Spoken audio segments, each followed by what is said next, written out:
அடுத்ததாக நம்ம பார்க்க போகிறது ஃபிக்ஸட் பொசிஷனிங். ஃபஸ்ட்டு நான் ஒரு எக்ஸாம்பிள் காட்டுறேன், அதுக்கப்புறம் இதை கோட் அப்படி நம்ம பண்ணுறது, அந்த கோடில் என்னென்ன இருக்குது, அதனுடைய எக்ஸ்ப்ளனேஷன் என்னன்றதை நம்ம செப்பரேட்டாக பார்ப்போம். இப்போ இங்கே ஒரு டாப் நேவ் பார் ஒன்று கொடுத்துருக்கோம், ஓகேவா? பிளாக் கலரில் ஒரு கண்டெய்னர் வச்சு அதில் ஒரு டெக்ஸ்ட் ஃபிக்ஸட் நேவ் பார் அப்படின்ட்டுருக்கு. இங்கே ஒரு ஸ்க்ரோல் ஆப்ஷன் இருக்குது. இதுக்கு ஸ்க்ரோல் பண்ணோன்னா இந்த நேவ் பார் ஸ்க்ரோல் ஆகலை, பட் அதில் இருக்கிற கண்டென்ட் மட்டும்தான் நமக்கு ஸ்க்ரோல் ஆகுது. இது ஃபிக்ஸட் பொசிஷனில் அப்படியே நிற்கிது. இந்த கண்டென்ட் மட்டும் அந்த நேவ் பாருக்கு பின்னாடி போய் ஹைட் ஆகுது. ஸோ நம்ம ஸ்க்ரோல் பண்ண அந்த கண்டென்ட் மட்டும் நமக்கு மூவ் ஆகும், ஓகேவா? ஸோ இதை எப்படி பண்ணுறது அப்படின்றத நம்ம பார்க்க போகிறோம்.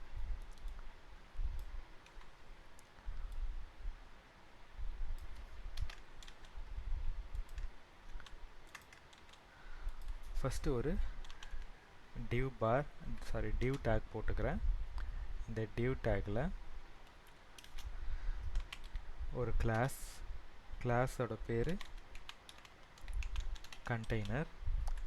அந்த divக்குள்ளே வர வேண்டிய டெக்ஸ்ட் வந்து ஃபிக்ஸட் நேவ் பார் அப்படின்னு இருக்கும், ஓகேவா? இப்போ நான் என்ன பண்ணுறேன், இந்த கண்டெய்னரை ஃபஸ்ட்டு டிசைன் பண்ணிக்கிறேன். கண்டெய்னருக்கு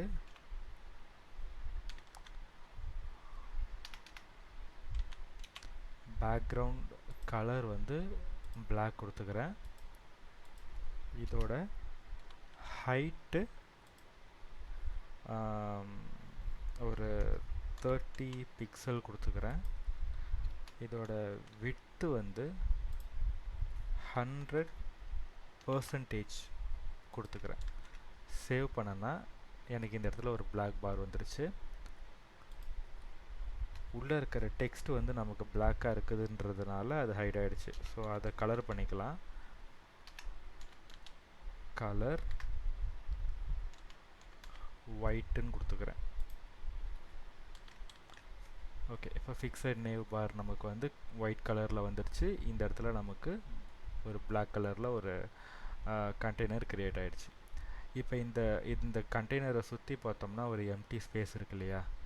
இங்கே இது டிஃபால்ட்டாக நமக்கு க்ரியேட் ஆகும். HTML டாக்குமெண்ட் எல்லாத்துலேயுமே ப்ரௌசரில் எப்படி க்ரியேட் ஆகும், பட் அதை நம்ம தான் வந்து ரிமூவ் பண்ணணும். இதுக்கு என்ன பண்ணலாம் அப்படின்னா, பாடியில் மார்ஜின் 0 பேடிங் 0 அப்படின்னு கொடுத்தோம்னா அந்த எம்டி ஸ்பேஸ் நமக்கு ரிமூவ் ஆகிடும்.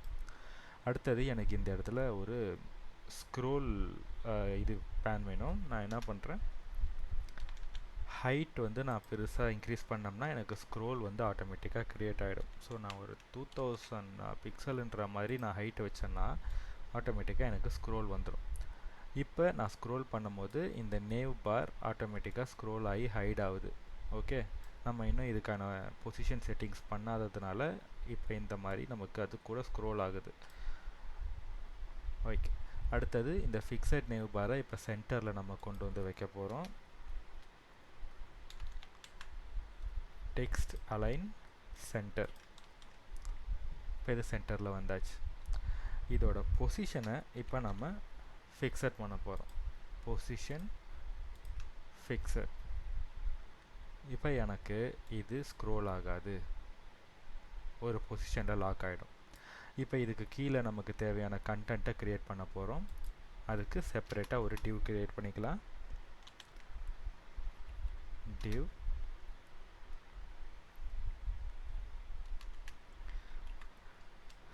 ஒரு ஹெட்டிங் கொடுக்க போகிறோம்.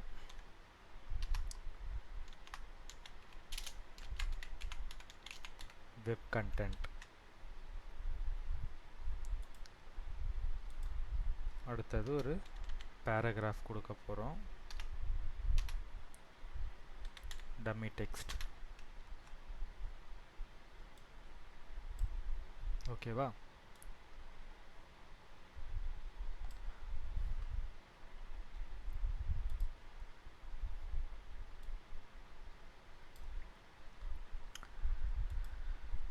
இந்த டிவ்வுக்கு ஒரு பேர் கொடுக்க போகிறோம்.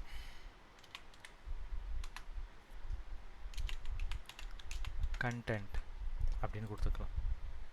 ஓகே, அடுத்தது இப்போ இதை க்ரியேட் பண்ண உடனே, இங்கே ஒரு டிவ் டேக்கை க்ரியேட் பண்ண உடனே ஆட்டோமேட்டிக்காக இப்போ நான் பொறுமையாக ஸ்க்ரோல் பண்ணுறேன் பாருங்கள், இந்த வெப் கண்டென்ட் அதுக்கு பின்னாடி போகிறது நமக்கு தெரியுது, வெப் கண்டென்ட்ன்றது. ரைட்டா? ஸோ இந்த இடத்துல ஒரு எம்டி ஸ்பேஸ் நமக்கு க்ரியேட் ஆகிருக்கு. இதை நம்ம நல் பண்ணணும். இந்த கண்டெய்னரில் வந்துட்டு நம்ம என்ன பண்ணலாம், டாப் 0 அப்படின்னு சொல்லி கொடுக்கலாம். ஸோ அந்த மேலே இருக்கிற அந்த டாப் எம்டி வந்து நமக்கு க்ளோஸாக போய் இந்த இடத்துல ஃபிட் ஆகிடும். இங்கே இந்த வெப் கண்டென்ட் பார்த்தோம்னா நேவ் பாருக்கு ரொம்ப டச் ஆன மாதிரி இருக்குது. இப்போ இதை நம்ம கொஞ்சம் கீழே புஷ் பண்ணிக்கணும் அப்படின்னா இதுக்கு அந்த கண்டென்ட்டை எடுத்து அதோட பியூட்டிஃபிகேஷன் நம்ம இங்கே அப்ளை பண்ணிக்கலாம்.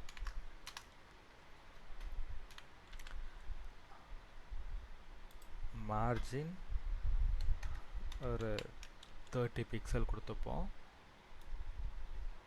ஸோ எனக்கு ஒரு பேசிக் அலைன்மெண்ட் இந்த இடத்துல வந்துடுச்சு. இந்த இடத்துல டச் ஆகிறது எனக்கு நின்றுச்சு. நான் இப்போ ஸ்க்ரோல் பண்ணேன்னா இந்த கண்டென்ட் மட்டும் அந்த நேவ் பாருக்கு பின்னாடி ஹைட் ஆகிட்டு வரும்.